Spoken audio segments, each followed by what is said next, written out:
Shalom, jemaat yang terkasih dalam Tuhan kita, Yesus Kristus. Mari bersama kita akan persiapkan hati kita untuk masuk dalam ibadah. Pertolongan ibadah kita dialaskan di dalam nama Allah Bapa, Allah Anak, dan Allah Roh Kudus. Turunlah ke atas kita berkat kasih karunia, sukacita, dan damai sejahtera dari Allah Tritunggal. Amin. Mari kita mau mengucap syukur sebab kita punya Tuhan yang menjadi tempat perlindungan kita.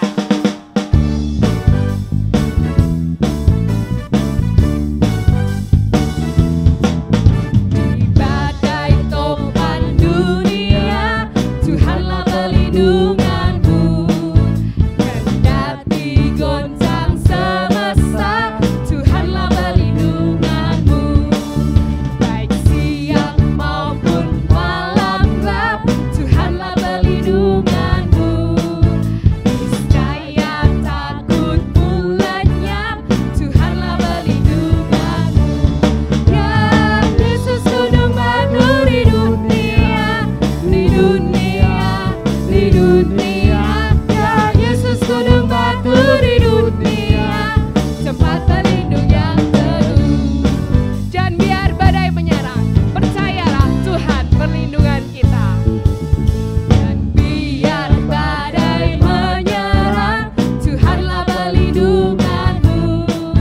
Padanya kau tetap tentram, Tuhanlah perlindunganmu. Ya gunung batu yang tetap, Engkaulah perlindunganku.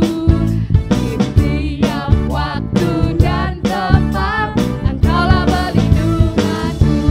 Ya Yesus gunung batu di dunia, di dunia, di dunia. Ya Yesus gunung batu di dunia, tempat berlindung yang teguh. Ya Yesus gunung batu di dunia, di dunia, di dunia. Ya Yesus gunung batu di dunia, tempat berlindung yang teguh, tempat berlindung yang teguh, tempat berlindung yang teguh.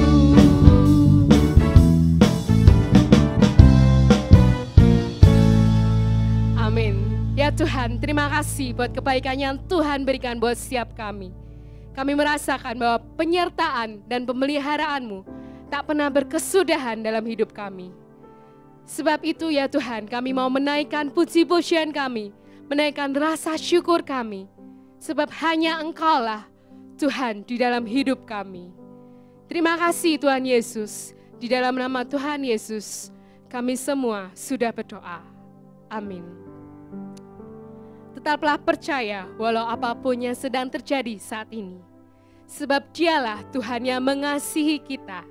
Dia memberikan hidupnya buat disalib buat setiap kita. Mari kita mau nyatakan, hanya Kau Tuhan dalam hidup kami.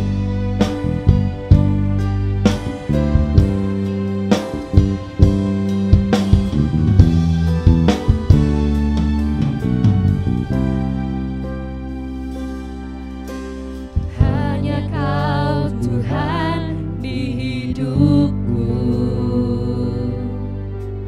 Kau berikan hidup yang baru. Caramu menyucikan, pulihkan hatiku. Ku nyatakan Kaulah segalanya. Engkaulah sumber pengharapan.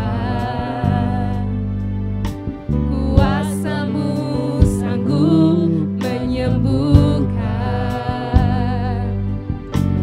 Jiwaku pun berserah hanya kepadamu.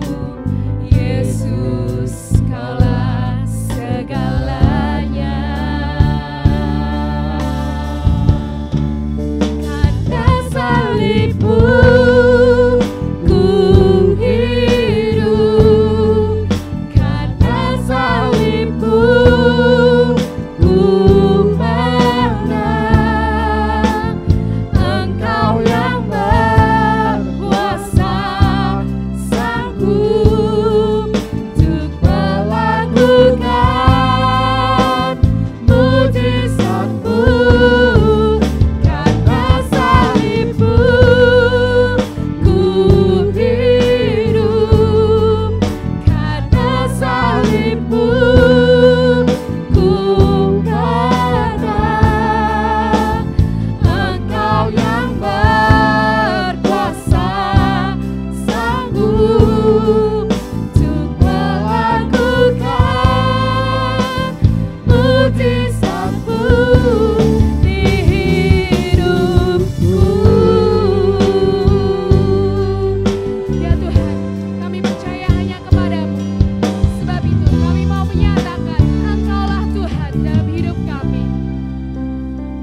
ucapan dan perbuatanku. Ku nyatakan Engkau Tuhan di hidupku, Tuhan yang selalu ku sembah di setiap nafasku. Ku nyatakan Engkau Tuhan di hidupku, Tuhan di setiap ucapan dan perbuatanku. Ku nyatakan Engkau Tuhan di hidupku, Tuhan yang selalu ku sembah di setiap nafasku, Tuhan yang selalu ku sembah di setiap nafasku, Tuhan yang selalu ku sembah di setiap nafasku.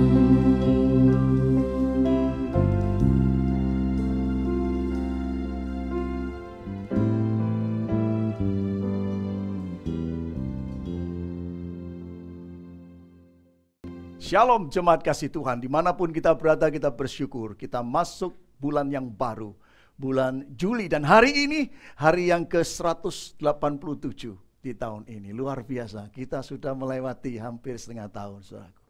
Dan kita bersyukur kasih anugerah Tuhan. Dan bulan Juli ini kita masuk, tema besar kita adalah Cultivating Personal Integrity. Artinya menumbuhkan integritas pribadi. Integritas itu artinya apa? Integritas itu artinya kehidupan yang tulus, luar dalam sama. Ada orang, tidak ada orang, tetap konsisten. Dan orang yang punya integritas adalah orang yang paling merdeka jiwanya di dalam kehidupan ini. Dan orang yang merdeka jiwanya, otomatis orang itu mengalami yang terbaik daripada Tuhan sendiri. Dan untuk mengawalinya, firman Tuhan pada pagi hari ini dan minggu ini temanya dalam kaitannya dengan tema besar kita adalah fish or chameleon. Kita mau seperti ikan atau bunglon. Nah, mari kita awali dengan 3B. Apa? B pertama apa? Bersyukur. Yang kedua, bersiap. Yang ketiga, berharap, bersyukur. Ambil waktu, tenangkan semuanya, saudara bersyukur. Mulai cari apa yang saudara bisa syukuri. Apa yang disyukuri? Kalau misalnya Kesia, apa yang kamu mau syukuri? Coba. Miss Nita, apa yang mau syukur? Masih bisa merasakan penyertaan Tuhan. Kalau Kosansan bagaimana? Apa yang disyukuri? Menikmati keluarga. Setiap kita coba cari seperti lagu lawas kita ya. Hitung berkat satu persatu. Bagi saudara yang hari ini kurang enak badan atau sakit, maafkan, atau mungkin yang di rumah sakit, saudara pun tetap bisa bersyukur karena masih ada dokter. Amin, saudara. Saudara mungkin merasa saya tidak punya apa-apa, Pak. Tetap bisa bersyukur, masih bisa bernafas. Masih bisa mandi dengan air. Betul tidak? Ada banyak alasan kita tetap bisa bersyukur. So itu saat ini dimanapun mulai bersyukur. Ambil waktu sejenak, tenangkan diri, mulai naikkan syukur kepada Tuhan. Yang B yang kedua apa? Bersiap diri. Nah, mulai siapkan diri, cari tempat duduk yang baik, tenangkan. Yang lupa bawa Alkitab dalam jangkauan saudara, ambil Alkitab saudara. Dan mulai siapkan diri, rapikan duduk yang bagus. Dan B yang ketiga apa? Berharap. Belajarlah untuk setiap kali itu berharap kepada Tuhan. Apa yang sudah harapkan melalui ibadah keluarga pagi hari pada saat ini? Mulai berharap. Berharaplah Tuhan tolong saya untuk semakin bertumbuh dalam Engkau. Mungkin saudara membutuhkan sesuatu. Jangan malu-malu, katakan Tuhan aku berharap. Karena Tuhan inginkan kita berharap senantiasa. Firman Tuhan kata carilah wajahnya selalu katanya. Kitab Mazmur berkali-kali berkata, hai jiwaku berharaplah kepada Tuhan. So itu pada saat ini berharaplah sesuatu terjadi dalam kehidupan saudara melalui ibadah pada saat ini. So itu mari kita masuk di dalam doa bersama. Kami bersyukur Bapa karena Engkau sendiri yang sudah pelihara kami dan pimpin kami. Bahkan tatkala kami memberontak kepadamu, tidak sayang kepadamu, Engkau tetap mengasihi kami. Tuhan, terima kasih untuk kekuatan. Roh Kudus, siapkan hati kami. Berilah kami kekuatan untuk hidup mentaati firman-Mu. Dan saat ini kami membutuhkan urapan-Mu. Dan berilah Engkau tetap memberikan pengharapan, karena Engkau Kristus yang hidup. Dan biarlah melalui pengharapan kami, firman-Mu itu bekerja dan merubah kehidupan kami. Tolonglah hamba-Mu, tolonglah setiap kami, supaya setiap kami diperbarui melalui ibadah saat ini. Kami berdoa dan hamba-Mu ini mohon di dalam nama Tuhan Yesus Kristus. Amin. Saat ini kita akan membuka bersama satu bagian firman Tuhan dalam 1 Samuel pasal 15 ayat 1 sampai 26. Kalau kita perhatikan perikopnya, temanya adalah tentang bagaimana Raja Saul ditolak oleh Tuhan. Ceritanya adalah tentang bagaimana Allah menyuruh Nabi Samuel untuk memerintahkan Raja Saul untuk memerangi Amalek dan menumpas habis. Dan apa yang terjadi? Saul mengalami kemenangan yang luar biasa sekali. Tapi sayang sekali firman Tuhan mencatat dia tidak mentaati firman Tuhan. Dia menyelamatkan seluruh ternak yang gemuk-gemuk dan sehat. Dan Raja Agag, Raja Amalek, tidak dibunuh. Dan itu membuat tidak perkenanan kepada Allah. Dan Allah berkata, firman Tuhan berkata bahwa apa artinya persembahanmu yang hebat? Karena yang dicari Allah bukan persembahan yang gemuk-gemuk, bukan persembahan yang hebat, tetapi ketaatan, mendengar firman Tuhan. Dan kita akan hanya fokus saja di dalam ayat yang terakhir, ayat 26. Firman Tuhan berkata apa? Mari kita perhatikan ayat 26. Tetapi jawab Samuel kepada Saul, aku tidak akan kembali bersama-sama dengan engkau, sebab engkau telah menolak firman Tuhan. Sebab itu Tuhan telah menolak engkau sebagai raja atas Israel. Perhatikan baik-baik firman Tuhan ini. Perhatikan baik-baik 1 Samuel pasal 15 ayat 26 ini. Perhatikan ada kata apa yang diungkapkan di sini bisa menjadi kata kunci yang menolong kita mengerti betapa pentingnya memiliki kehidupan berintegritas. Kata apa kira-kira? Perhatikan firman Tuhan. 1 Samuel 15 ayat 26. Ada kata yang diulang 2 kali. Kata apa? Ada yang tahu? Kata apa? Menolak. Sebab engkau telah menolak firman Tuhan, sebab itu Tuhan telah menolak engkau. Apa artinya menolak itu? Seragam. Menolak itu artinya apa? Kalau kamu menolak. Menolak itu artinya apa?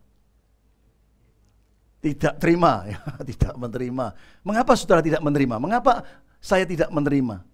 Kenapa? Pak Stefanus, mengapa menolak? Tidak pernah menolak. Ya.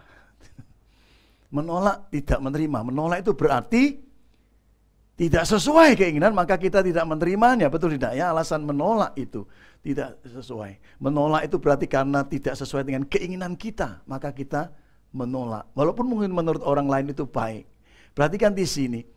Menolak itu mencerminkan, sadar atau tidak sadar, mencerminkan kualitas kita. Betul tidak ya? Semakin kita dewasa, kita akan menolak dibeli permen kecil. Betul tidak ya? Semakin kita tumbuh dewasa, kita menolak untuk diajak ke tempat-tempat yang tidak ada artinya. Betul tidak? Nah, ketika kita menolak sesuatu menunjukkan kualitas. Perhatikan di sini. Ketika dikatakan Tuhan menolak engkau, berarti standar kualitas daripada Saul tidak memenuhi standar Allah. Dan ketika Saul dikatakan engkau sebab engkau telah menolak firman, berarti standarnya Saul itu begitu rendah, dia tidak mau mengikuti standar firman Tuhan. Nah, ini penting sekali kita mengerti, karena ketika dikatakan sebab Tuhan telah menolak engkau, artinya kehidupan Saul tidak mengalami pertolongan Tuhan lagi. Tidak mengalami berkat Tuhan lagi. Dia tetap menjadi raja. Bahkan kalau kita perhatikan, 17 tahun dia menjadi raja. Tapi kalau kita baca firman Tuhan, dia menghabiskan 17 tahun hanya untuk mengejar siapa? Daud. Yang notabene, yang sesungguhnya sebenarnya itu adalah menantunya sendiri. Harusnya bangga punya menantu yang hebat. Tetapi karena orang sudah tidak berkenan, Tuhan tidak mengalami. Saudara hati-hati, orang yang tidak berintegritas, jiwanya akan, hidupnya tidak akan ada damai sejahtera. Saul tetap raja, dia punya segala-galanya, tapi tidak menikmati kehidupan ini. Saudara penting, maka apa pentingnya memiliki hidup integritas, saudaraku. So itu kita perlu merenungkan betul-betul firman Tuhan. Kalau begitu, mengapa Saul ditolak oleh Allah? Kenapa Saul ditolak oleh Allah? Kalau kita baca dari firman Tuhan, kita akan tahu dalam ayat 24. Perhatikan baik-baik firman Tuhan di dalam 1 Samuel pasal 15 ayat 24. Berkatalah Saul kepada Samuel, aku telah berdosa. Saul sadar setelah ditegur oleh firman Tuhan, sebab telah kulangkai, kata lain daripada kutolak titah Tuhan dan perkataanmu. Tetapi aku takut kepada rakyat, karena itu aku mengabulkan permintaan mereka. Saudara, mengapa Saul menolak firman Tuhan sehingga dia ditolak oleh Allah? Dia punya alasan, karena aku takut kepada rakyat. Apa maksudnya takut pada rakyat di sini? Kalau kita perhatikan di sini, sebenarnya maksudnya bukan Saul itu takut rakyatnya lalu lebih kuat daripada dia. Bukan. Kalau kita perhatikan ayat 9, dikatakan Saul dan rakyat yang menyelamatkan Agag dan kambing domba dan lembu-lembu itu. Berarti apa di sini? Saul berbohong. Dia bersama-sama dengan rakyat. Rakyat tidak bertemu dengan dia. Dan kalau kita perhatikan pasal 13 dan 14, karakter Saul kelihatan sekali. Dia sendiri yang pernah itu disuruh menunggu Samuel datang membawa korban persembahan. Dia sendiri yang melakukan. Dan kalau kita perhatikan pasal 14, peperangan dengan Filistin, dan yang maju justru anaknya Jonathan. Karena apa? Karena rakyatnya menanti dia sebagai raja, tidak berbuat apa-apa. Jadi dengan kata lain, maksudnya takut kepada rakyat ini, bukan rakyat itu yang lebih besar daripada Saul. Tetapi sebenarnya itu menunjukkan ketidakintegritasan diri daripada Saul. Dengan kata lain, ketika dia berkata takut kepada rakyat, itu berarti Saul sedang mencari kehormatan diri pribadi.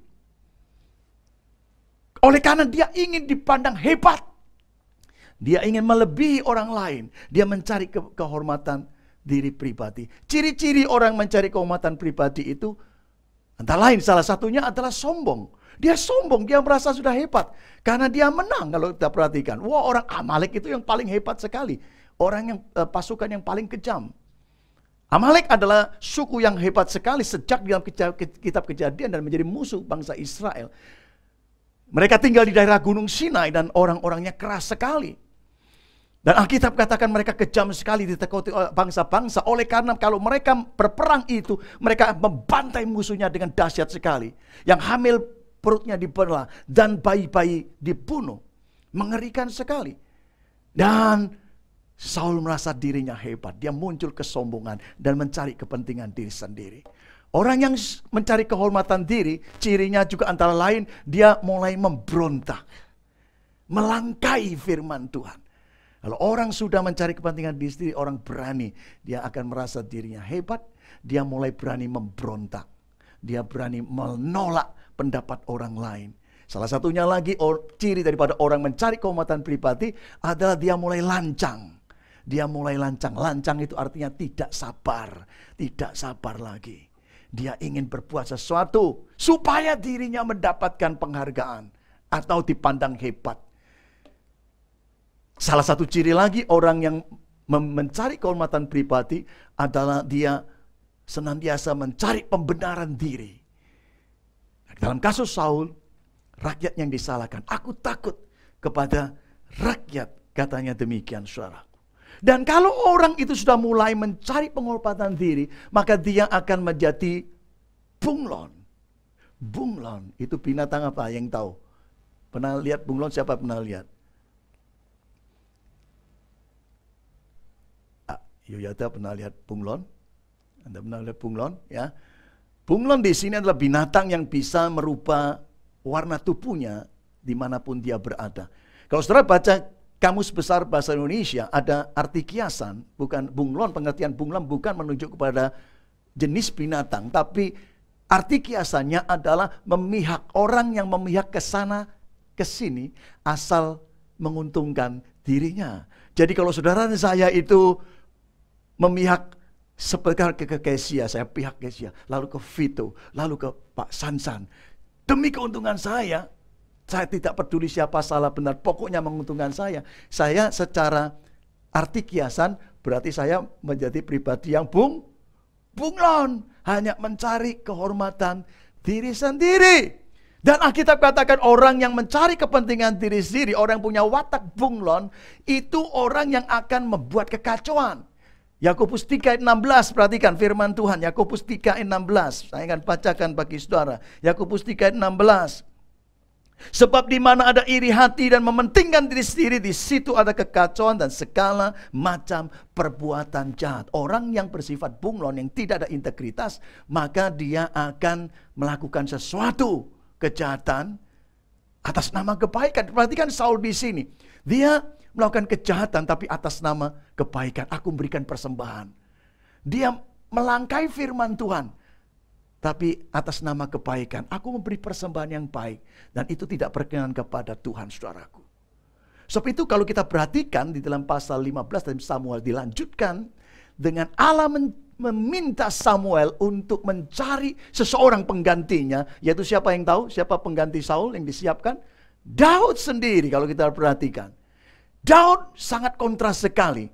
Daud bisa digambarkan sebagai seorang yang punya pribadi seperti ikan. Arti kiasan ikan itu apa? Siapa yang tahu binatang ikan? Ikan pada umumnya kita langsung arahnya ke tinggal di binatang di laut. Laut airnya rasanya apa? Asin. Tapi saudara makan ikan, asin gak ikannya? Kecuali diasinnya ikannya ya. Ikan adalah kiasan seorang yang tidak dipengaruhi oleh situasi. Dia punya integritas, dia tetap hidup dan bahkan dia melawan arus. Itu seorang pribadi ikan. Dan Daud digambarkan dalam satu raja-raja, oleh karena Daud itu bermental ikan, punya integritas. Bahkan anaknya Salomo yang harusnya dihukum, Allah tetap menyelamatkan seluruh bangsa Israel demi Daud katanya.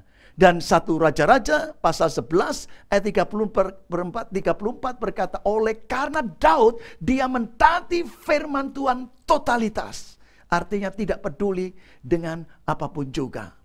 Maka dari situ orang yang punya integritas senantiasa mengalami kebaikan walaupun situasi mungkin tidak mengenakan. Ada kebaikan senantiasa di tengah-tengah kejahatan. Walaupun Salomo jatuh dalam dosa, raja-raja bangsa Israel jatuh dalam dosa, tetapi tetap ada kebaikan Tuhan oleh karena ada integritas dari Raja Daud. Yesaya 26 ayat 3, siapa yang tahu bunyinya? Ini ayat bagian yang sering kali kita dengar. Yesaya 26, saya akan bacakan bagi saudara. Yesaya 26 ayat yang ketiga. Yang hatinya teguh, kau jagai dengan damai sejahtera. Yang hatinya teguh, yang hatinya itu seperti ikan. Yang berintegritas katanya. Kau jagai dengan damai sejahtera. Sebab kepadamulah ia percaya. Kepadamulah ia percaya. Dan kita bersyukur.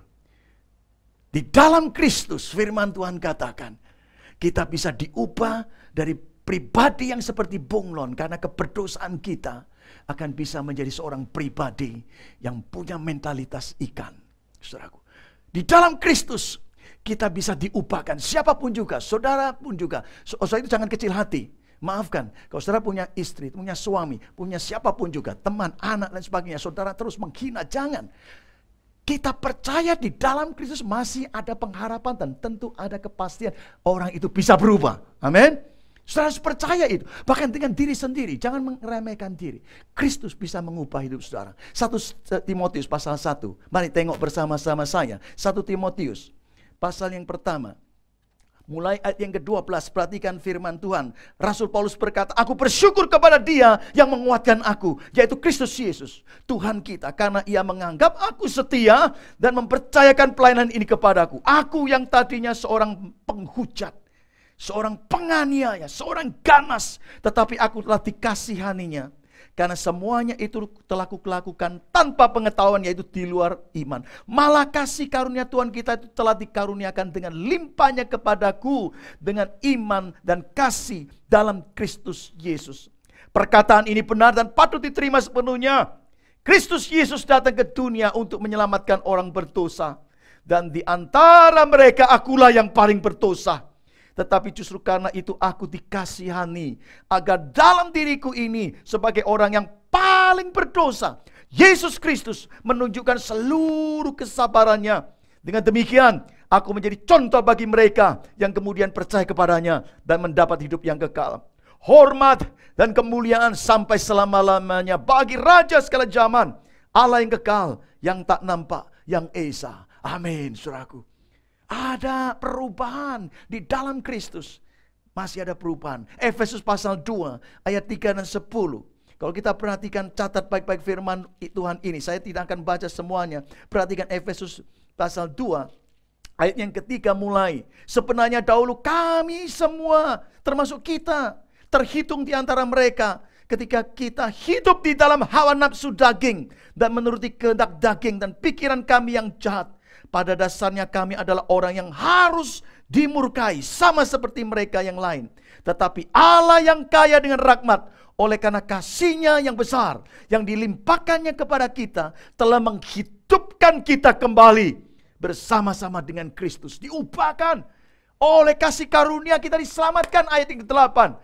Dan ayat 10 dalam Efesus pasal 2 diungkapkan, kita adalah ciptakan di dalam Kristus untuk melakukan perbuatan yang baik. Kehidupan yang durhaka, yang tidak artinya Tuhan bisa ubah. Sebab itu jaminannya dalam Galatia pasal 5 ayat 1 ditegaskan lagi. Galatia pasal 5, mau kalau berkenan silakan saudara perhatikan ayat firman Tuhan ini. Galatia pasal 5 ayat 1, supaya kita sungguh-sungguh merdeka, diubahkan. Orang merdeka itu punya kebebasan jiwa. Dia bisa mengalami kemuliaan Tuhan. Katakan, Kristus telah memerdekakan kita. Karena itu berdirilah teguh dan jangan mau lagi dikenakan kuk perhambaan. Hidup tidak mentaati firman Tuhan, tidak berintegritas seperti Saul. Sebaliknya kita diberi kemampuan itu oleh karena Kristus. Nah, bagaimana kita bisa mengetahui betul jaminannya bahwa Kristus bisa mengubah dan senantiasa mengubah kita. Dan pada saat ini kita akan melakukan perjamuan kudus. Di dalam perjamuan kuduslah kita diteguhkan, diingatkan kembali di tengah-tengah kehidupan kita yang rusak dan penuh dengan cacat celah ini. Kristus bisa mengubahkan. Perhatikan firman Tuhan dalam 1 Korintus pasalnya yang 11 ayat yang ke-26. Mengapa perjamuan kudus ini penting sekali? Perhatikan. Mengapa perjamuan kudus kita harus jalankan dan saudara harus menerima dengan kesungguhan, dengan iman sungguh-sungguh. Perhatikan baik-baik 1 Korintus 11 ayat 26. Sebab setiap kali kamu makan roti ini dan minum cawan ini, kamu memberitakan kematian Tuhan sampai Ia datang. Ingat baik-baik ketika sebentar saudara saya menikmati perjamuan kudus, kita sebenarnya memberitakan kematian Kristus. Apa artinya memberitakan kematian Kristus? Apakah kita kesana kembali berkata, Kristus sudah mati, Kristus mati begitu? Bukan. Memberitakan kematian Kristus artinya di dalam Kristus ada perubahan hidup, ada pengharapan, ada kuasa yang akan membangkitkan kehidupan kita. Sebab itu pada saat ini, biarlah saudara yang mau sungguh-sungguh hidupmu diubahkan atau mengharapkan orang lain diubah, datanglah kepada Kristus. Dan melalui perjamuan kudus saat ini kita akan dikuatkan. Sebab itu mari kita datang kepada Tuhan dan berkata, Tuhan, Engkaulah yang bisa merubah hidupku. Engkau bisa merubah orang-orang yang Kau kasihi. Oleh sebab biar setiap kita angkat hati kita dan kita katakan, ada satu pujian yang saya tadi kita nyanyikan bersama. Hanya oleh karena salibnya kita bisa hidup kembali. Saudara yang merasa hidup saudara membutuhkan Kristus, naikkan doa sederhana ini. Tuhan Yesus, aku orang berdosa. Aku datang kepadamu. Terima kasih untuk kematianmu di atas kayu salib. Ubahlah hidupku. Janji firman Tuhan saudara akan diubahkan. Saudara mungkin mendoakan orang lain, Tuhan tolong Tuhan Yesus. Orang ini aku doakan Tuhan. Karena kuasa salibmu, kematianmu. Karena salibmu, karena salibmu. Karena salibmu, ku hidup. Karena salibmu, ku menang. Engkau yang berkuasa, sanggup untuk melakukan mukjizat-Mu. Karena salibmu, ku hidup. Karena salibmu, ku menang. Engkau yang berkuasa, sanggup untuk melakukan mukjizat-Mu di hidupku. Sementara musik tetap mengalun, saya beri kesempatan bagi saudara yang berkata, Tuhan, tolonglah hidupku Tuhan. Saudara, jangan kecil hati kalau saudara gagal hari ini. Saudara mungkin jatuh bangun. Yang penting adalah saudara mau datang kepada Kristus. Mungkin hari ini saudara kecewa. Saudara merasa tidak mampu lagi bangkit. Saudara merasa orang berdosa. Itu lebih baik daripada saudara merasa dirimu orang yang suci. Kalau saudara merasa selama ini saudara berdosa. Dan kalau hari ini ada panggilan roh yang berkata, anakku, bangkit, datanglah kepada Kristus. Tuhan bisa ubah itu. Paulus yang ganas diubahkan menjadi orang yang lemah lembut dan kuat. Datanglah kepada Tuhan. Saya beri kesempatan saudara untuk berdiam diri. Entah saudara memohon untuk diri sendiri, atau bagi orang lain yang Roh Kudus letakkan dalam hatimu untuk mengalami perubahan. Percayalah, Yesus sanggup mengubah.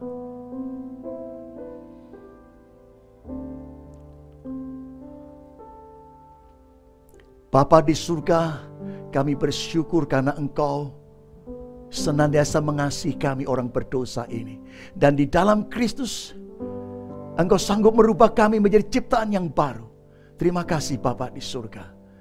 Tolonglah kami hidup di dalam kebenaran-Mu, mengalami integritas diri oleh karena kuasa-Mu, sehingga hidup ini kami jalani dengan kemerdekaan jiwa dan mengalami yang terbaik daripada Engkau. Terpujilah Bapa. Di dalam nama Yesus kami semua mohon dan percaya. Amin. Saat ini kita bersama-sama dengan umat percaya melakukan perjamuan kudus. Yang pada Tuhan, mari siapkan diri saudara, yang saudara menyiapkan hosti dan jus perjamuan. Saudara bisa menyiapkan diri, dibuka dulu. Yang saudara menerima model demikian, atau saudara pakai di teh sendiri atau roti. Tapi bagi saudara yang mengambil dari gereja, saudara bisa mulai menyiapkan diri, dibuka dulu dan disiapkan. Demikian juga dengan roti yang ada di plastik, saudara mulai keluarkan dan disiapkan untuk supaya kita bisa menjalankan dengan baik. Mari kita angkat hati kita lebih dahulu. Kita naikkan karena salib Kristuslah kita dimungkinkan mengalami perjamuan kudus saat ini. Karena salib Kristus, saudara saya dilayakkan untuk menerima perjamuan kudus ini.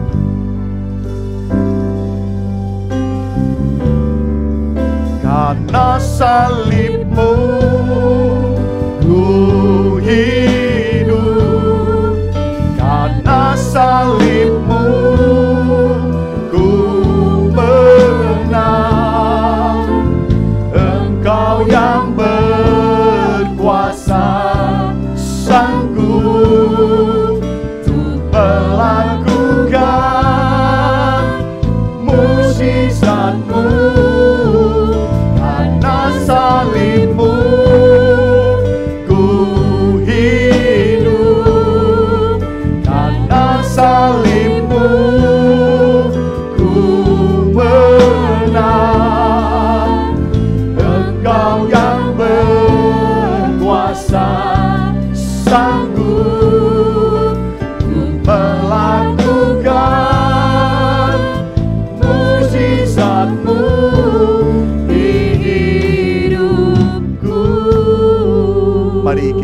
menundukkan diri, kita minta berkat daripada Bapa di surga.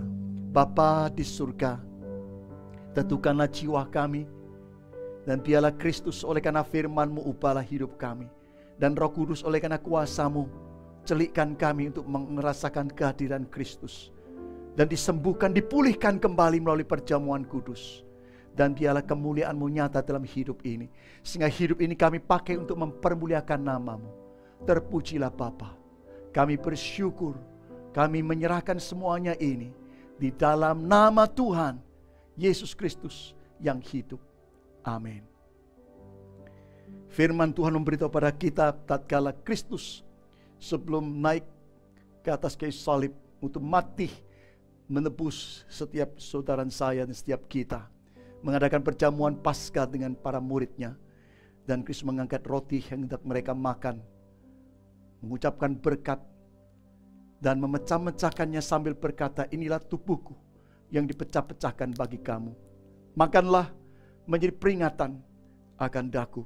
Dan sesudah mereka memakannya, Yesus mengangkat anggur, minuman mereka, dan berkata, inilah cawan perjanjian baru yang dicurahkan untuk penebusan bagi banyak orang.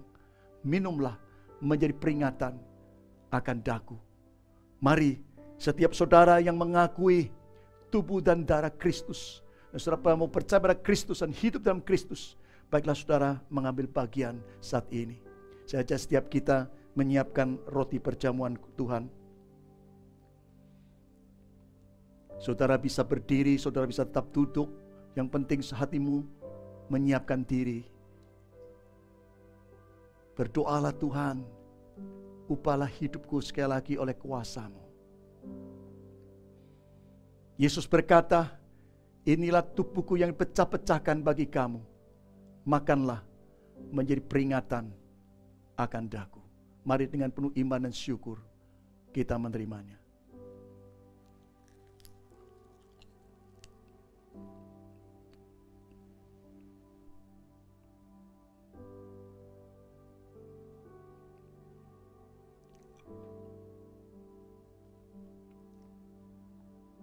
Mari kita siapkan anggur perjamuan Tuhan.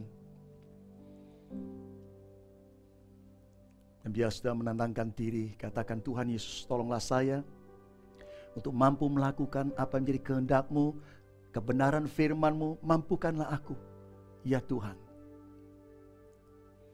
Yesus berkata, inilah darahku yang dicurahkan untuk pengampunan dosamu. Minumlah menjadi peringatan akan daku. Dengan penuh iman dan syukur, mari kita menerimanya bersama.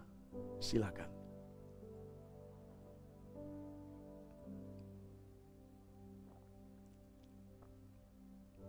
Biarlah kemuliaan-Mu turun pada kami, ya Kristus. Dan biarlah kekuatan-Mu menguatkan setiap kami, ya Bapa. Dan biarlah buah-buah roh Kau ungkapkan dalam kehidupan kami, ya Roh Kudus. Sehingga kehidupan ini mempermuliakan nama-Mu. Terima kasih Bapa. Tolonglah kami. Sembuhkanlah kami, kuatkan kami untuk hidup berkenan kepada Engkau. Kami berdoa semuanya ini di dalam nama Tuhan Yesus yang hidup. Amin. Amin. Mari kita akan naikkan doa bersama. Hari ini saya ingin kita berdoa. Yang penting, doakan kesiapan gereja kita dan gereja lain untuk masuk dalam new normal. Gereja dibuka bersama, kita minta hikmat Tuhan. Yang kedua, kita tetap mendoakan bangsa dan negara, supaya Tuhan berikan hikmat bagi presiden kita dan wakil presiden, seluruh aparatur pemerintahan. Tuhan kuasai bangsa ini dengan kasih Tuhan. Mari saya ajak kita berdoa bersama-sama. Tuhan Yesus, terima kasih untuk kasih sayang-Mu, kekuatan, pimpinan, dan secara khusus firman-Mu yang memelihara kami setiap hari, setiap saat. Dan terima kasih untuk persaudaraan yang Kau berikan melalui gereja-Mu, melalui kehidupan kami. Terima kasih Tuhan. Saat ini kami mohon hikmat-Mu untuk menolong setiap kami gereja-Mu untuk bisa mengerti kapan kami harus memulai melakukan ibadah bersama-sama di gedung gereja. Berilah hikmat dan tuntunan. Kami berdoa untuk bangsa negara kami, presiden kami, wakil presiden, seluruh aparatur pemerintahan. Tuhan, kiranya Engkau sendiri yang menguasai hati mereka. Berkati bangsa kami, pimpinlah bangsa ini untuk mempermuliakan nama-Mu. Kami berdoa mohon semuanya ini di dalam nama Yesus Kristus, Imam Besar Agung kami. Amin. Amin. Nah, mari saat ini kita penuh syukur dan sukacita dengan pengharapan yang baru. Mari kita bangkit berdiri dan menyiapkan hati dan menerima berkat daripada Tuhan. Kasih sayang dari Allah Bapa, sukacita daripada Yesus Kristus, penyertaan dan pimpinan Roh Kudus akan memampukan setiap saudara untuk hidup di dalam firman Tuhan. Dengan demikian damai sejahtera Kristus, kemuliaan Bapa, berkat Bapa dilimpahkan dalam kehidupan saudara masing-masing. Rumah tangga saudara dipenuhi dengan cinta kasih. Dan hidup saudara dipenuhi hikmatnya sehingga berhasil di dalam segala hal yang saudara lakukan. Mulai hari ini sampai selama-lamanya. Amin. Amin. Aku percaya berkat-Mu atasku melimpah, kebajikan, kemurahan selalu mengikutiku. Ku puji, ku sembah Kau Tuhan. Aku percaya berkat-Mu atasku melimpah, kebajikan, kemurahan selalu mengikutiku. Ku puji, ku sembah Kau Tuhan. Ku puji, ku sembah